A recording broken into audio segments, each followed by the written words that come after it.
Hey everyone, I'm Paul, also known as Pabro. And I'm Andre, also known as Meddler. Today is May 4th. May the 4th be with you, if you observe. I observe. Alright, anyway, we're here to talk about Season 2, Act 2. To kick things off, we wanted to give you a little bit of info about our new champion Locke, who will be slinging nails and taking names on the Rift in patch 2613. It's not time for Locke to step completely out of the shadows just yet. But let's just say that if you're a fan of assassins who offer high burst if you get your setup right, Locke might be your next main.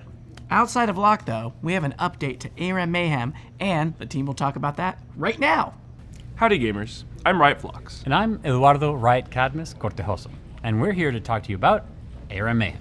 To start, we just wanted to let you know that it's been such a fun ride working on Mayhem since its launch in October. You've all been playing a ton, and we've had a lot of fun watching your highlights, like being the tiniest little Twitch and living your ultimate rat life. We're also working on some planned updates for 2026 right now, and have just started talking about what 2027 could look like as well. Speaking of which, let's talk about the update that will be going live in 2612, as well as some of our longer term goals for updating Mayhem moving forward. First up, we're removing the trait system. Our intention was to give you more ways to strategize when picking augments.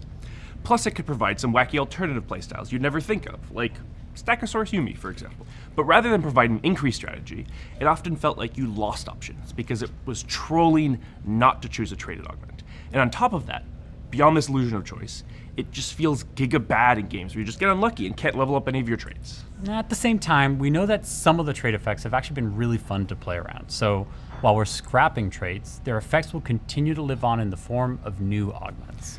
So don't worry. You'll still get to go wee woo, or get an absurd amount of stacks in your game. Outside of removing traits, we've also got some changes to augments, including around 50 new ones. And in addition to more of the augments that you've come to know and love, we're also adding an entirely new kind of augment, ability augments. These ability augments will help enhance champ abilities, and can manifest very differently depending on which champion takes them.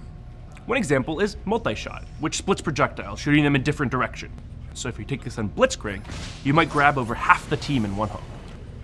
Or if you take it on Vel'Koz, you can fire 3 plasma fissions, with each splitting into 2, so you can do some next level geometry and proc your full passive in one ability with the proper triangulation.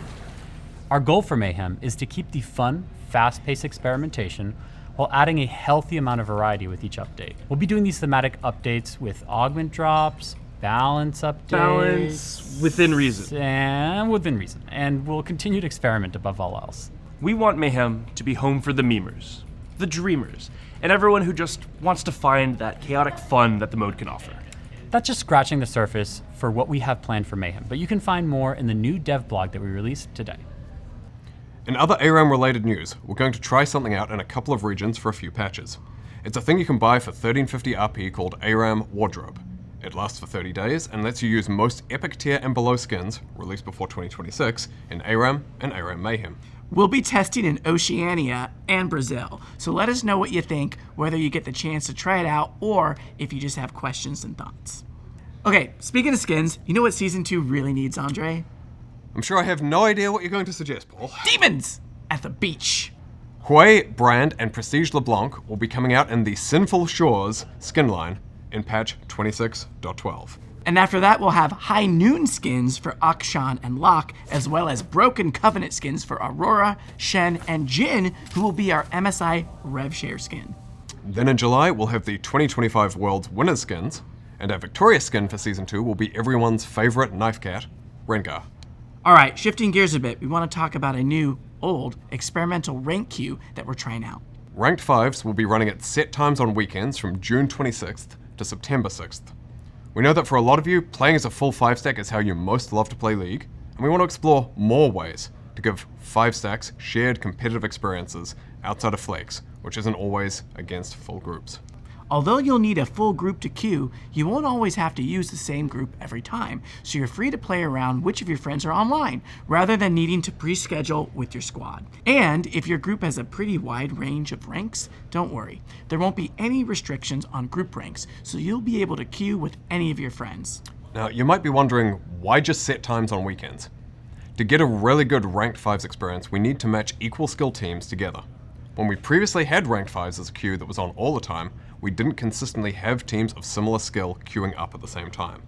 That led to some pretty uneven matches, which caused people to stop queuing up, further exacerbating the problem. Therefore, windowing helps us get both better matchmaking and better queue times.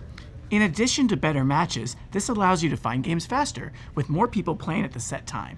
We're still experimenting with the queue, and we'll see how it performs, and of course, keep an eye on your feedback as we go.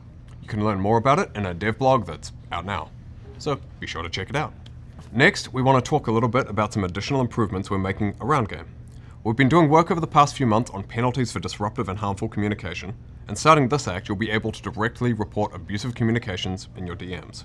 We're also working on a new system that will make it easier to track what honor-related systems you do and don't have access to, like honor rewards for the Battle Pass, chat restrictions, or queue restrictions. We'll be tying this into some upcoming future features as well.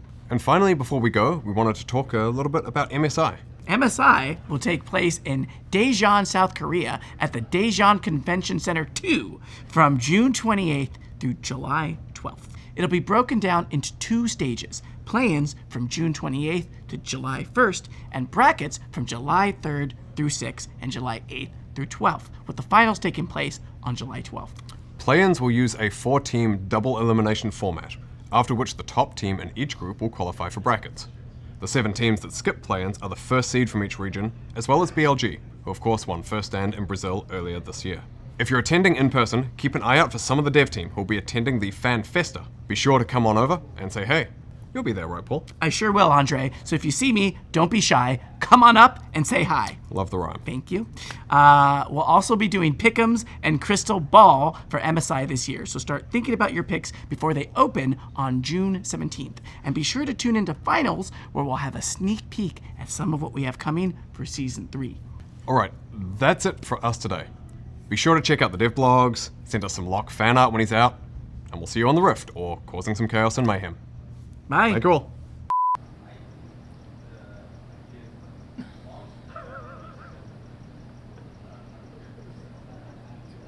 Okay.